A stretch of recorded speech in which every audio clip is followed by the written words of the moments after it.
तो फ्रेंड्स आज मैं आपके लिए, आपके एग्जाम के लिए very very important English questions for radio fitter और साथ ही साथ साइफर के लिए मैं लेकर आया हूं, जो आपके एग्जाम में सबसे ज्यादा पूछे जाने की संभावना है।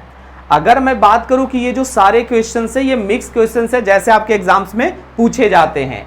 तो सबसे पहला है कि select the most appropriate antonyms of given word. तो टिमिड का आपको एंटोनिम्स बतानी है। टिमिड का मतलब क्या होता है? टिमिड का मतलब होता है डरपोक। टिमिड मीन्स क्या होता है? डरपोक। यानी डरपोक किसको कहते हैं? जो कोई काम करने से डरता है, या किसी से वो, अगर हम बात करें कि किसी से हम प्यार तो करते हैं लेकिन हम उससे इजहार नहीं कर पाते हैं, तो वो कैसे इंसान होते हैं? वो डरपोक टाइप के इंसान होते हैं। चलिए इसका एंटोनिम्स ढूंढना है। एंटोनिम्स का मतलब अपोजिट। Antonyms means opposite. तो देखिए डेफिडेंट लिखा हुआ है, शाय लिखा हुआ है, फियरफुल लिखा हुआ है। तो ये जो सारे हैं वो किसके सिनोनिम्स हो जाएंगे? टिमिड के सिनोनिम्स हो जाएंगे। तो उल्टा यहां पर कौन मिल गया? बोल्ड। बोल्ड का मतलब क्या होता है? निर्भीक। बोल्ड मीन्स क्या होता है? निर्भीक, जिसको डर नहीं लगता है। चलिए आगे बढ़ते हैं। Select the most appropriate synonyms of the given word. तो अब ढूंढना है हमें, सिनोनिम्स ढूंढनी है। तो सिनोनिम्स है आपका ब्लास्ट। तो ब्लास्ट का सिनोनिम्स क्या होगा? ब्लास्ट का मतलब होता है उड़ा देना। तो सिंपल सा यहां पर लगेगा सर कि ब्लो अप हो जाएगा सिनोनिम सर। अगर रिकॉल की बात करें तो याद करना होता है, प्लीड मींस रिक्वेस्ट करना होता है, शेयर का मतलब शेयर करना होता है, बांटना होता है। आगे बढ़िए।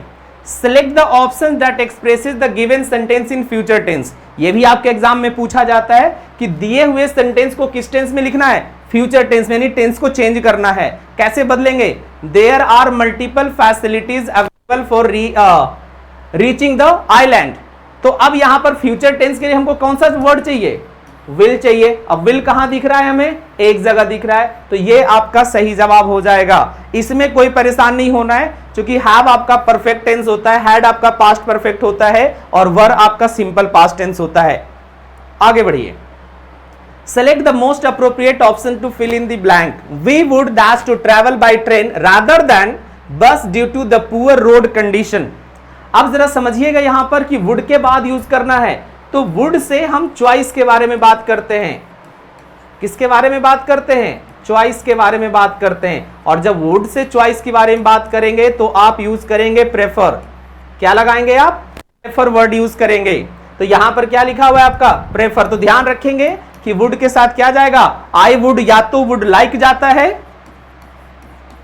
या वुड प्रेफर जाता है, इस बात का ध्यान रखेंगे। दूसरी ट्रिक याद रखिएगा, अगर रैदर देन लगा है तो आप आंख बंद करके प्रेफर लगा दीजिए, कोई दिक्कत नहीं होगा। आगे बढ़िए। They were not dashed to eat during the allowed break, allowed break, allowed break, allowed break। सब एक ही जैसा वर्ड आपको दिखने में लग रहा है कि अलाउड लिखा हुआ है, ब्रेक लिखा हुआ है, लेकिन ब्रेक का स्पेलिंग देखिए, BRAKE। मतलब क्या होता है? रोकना।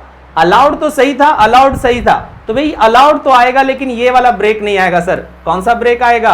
ये वाला ब्रेक आएगा। अब आते हैं, समझिए जरा इस अलाउड का मतलब। इस अलाउड का मतलब होता है जोर से। क्या हिंदी होता है इसका? जोर से।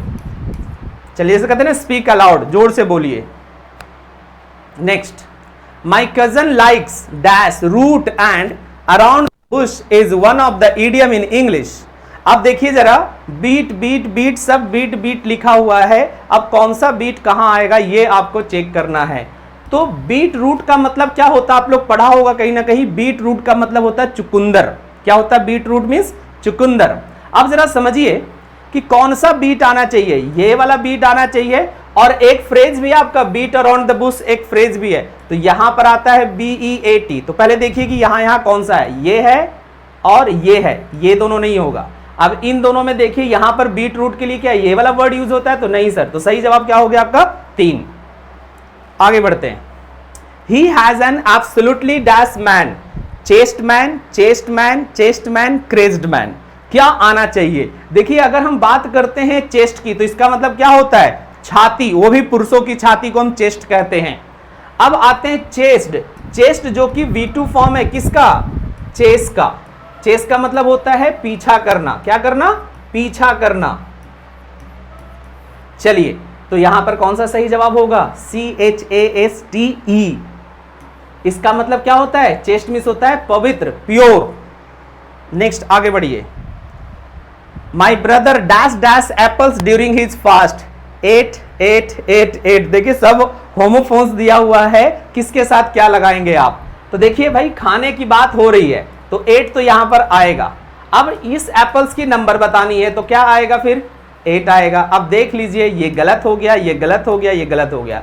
सही आपका हो गया 1 नंबर। नेक्स्ट बढ़ते हैं। ओके सेम आ गया नेक्स्ट में, तो इसको हम स्किप करते हैं। अच्छा दोनों सेम ही हो गया। ओ चलिए स्किप करते हैं। अब आपका एक्टिव और पैसिव वॉइस चुनना है। They will put away their woollens after the festival of Holi, यानी कि रख देंगे होली के बाद वुलन के कपड़े वो, ठीक है। अब जरा बताइए सही सही क्या होगा। तो पहले देखिए कि इसमें हेल्पिंग वर्ब क्या लगाया, तो इसमें हेल्पिंग वर्ब लगाया विल, तो विल सिर्फ एक जगह है और कहीं भी नहीं है, तो सारे गलत हो गए। सही जवाब क्या हो गया आपका? ए। आई होप कि ये 10 क्वेश्चंस आपके आने वाले एग्जाम्स में, जो ये रेडियो फीटर और साइफर का एग्जाम है, इसके लिए काफी बेनिफिशियल होगा। तो ज्यादा से ज्यादा वीडियो को शेयर कर दीजिए। चैनल पर पहली बार है तो चैनल को सब्सक्राइब कीजिए, और किसी तरह का दिक्कत हो तो ये हमारा व्हाट्सएप नंबर है, इस पे आप मैसेज ड्रॉप कर सकते हैं। Thank you.